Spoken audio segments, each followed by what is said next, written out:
പദ്ധതിയായ PM ശ്രീ അട്ടിമറിക്കാൻ നീക്കവുമായി സംസ്ഥാന സർക്കാർ. പദ്ധതി ഉടൻ നടപ്പാക്കേണ്ടെന്ന് മന്ത്രിസഭാ യോഗത്തിൽ തീരുമാനം.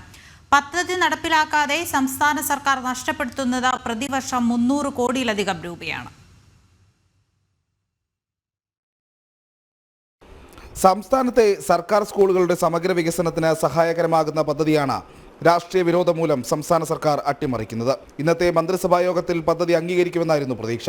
എന്നാൽ പതിവ് പോലെ CPI രാഷ്ട്രീയ നിലപാട് പറഞ്ഞ് PM ശ്രീ നടപ്പിലാക്കരുതെന്ന് ആവശ്യപ്പെട്ടു. തുടർന്നാണ് പദ്ധതി തൽക്കാലം നടപ്പിലാക്കേണ്ടെന്ന നിലപാടിലേക്ക് സർക്കാർ പോയത്. PM ശ്രീ ബ്രാൻഡിങ്ങിനോട് വിരോധമില്ലെങ്കിലും കരാറുകളുമായി ബന്ധപ്പെട്ട് നിരവധി ആശങ്കകളുണ്ടെന്ന് മന്ത്രിസഭാ യോഗത്തിന് ശേഷം വിദ്യാഭ്യാസ വകുപ്പ് മന്ത്രി V ശിവൻകുട്ടി പറഞ്ഞു. അതിൽ PM ശ്രീ പദ്ധതി നടപ്പിലാക്കുന്നതുമായിട്ട് ബന്ധപ്പെട്ട് കേന്ദ്ര ഗവൺമെൻറ് ഒട്ടേറെ നിർദ്ദേശങ്ങൾ വയ്ക്കുന്നു. ആ നിർദ്ദേശങ്ങൾ നമ്മളൊരു എഗ്രിമെൻ്റ് വയ്ക്കണം.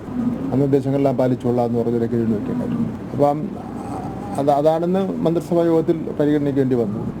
PM ശ്രീ പദ്ധതിയുമായി ബന്ധപ്പെട്ട് കേന്ദ്ര ഗവൺമെൻറ് എഗ്രിമെൻ്റ് വയ്ക്കാൻ പറയുന്ന കാര്യത്തിൽ കുറച്ചുകൂടെ വ്യക്തത വരുത്തേണ്ട കാര്യമാണ്.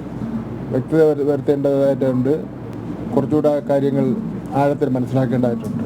അതാണ് ഒരു കാര്യം. അപ്പോൾ അതുകൊണ്ട് ഒന്നുകൂടി ഒരു പരിശോധനയും പഠനവും നടത്തുന്നതിന് വേണ്ടി അടുത്ത ക്യാബിനറ്റ് യോഗത്തിലേക്ക് മാറ്റിവെച്ചു. PM ശ്രീ സംസ്ഥാനം അംഗീകരിച്ചാൽ 163 BRCകൾക്ക് കീഴിലായി 326ഓളം വിദ്യാഭ്യാസ സ്ഥാപനങ്ങളെ അന്താരാഷ്ട്ര നിലവാരത്തിലേക്ക് ഉയർത്താൻ സാധിക്കും. സ്മാർട്ട് ക്ലാസ് മുറികൾ, ആധുനിക സാങ്കേതിക വിദ്യകൾ, ലാബ്, ലൈബ്രറി എന്നിവയ്ക്ക് പുറമെ കലാകായിക രംഗത്തെ മികച്ച പരിശീലനം എന്നിവയെല്ലാം സ്കൂളുകളിൽ ലഭ്യമാക്കുന്നതാണ് പദ്ധതി. ഓരോ സ്കൂളിനും 1 കോടി വീതമാണ് സഹായം ലഭിക്കുക. സംസ്ഥാനത്ത് കേന്ദ്രീയ വിദ്യാലയങ്ങളടക്കമുള്ള കേന്ദ്ര സർക്കാർ സ്കൂളുകളിൽ ഇതിനകം പദ്ധതി നടപ്പിലാക്കി കഴിഞ്ഞു. എന്നിട്ടും രാഷ്ട്രീയ നിലപാട് മുൻനിർത്തി PM ശ്രീ വൈകിപ്പിക്കുകയാണ് സംസ്ഥാന സർക്കാർ.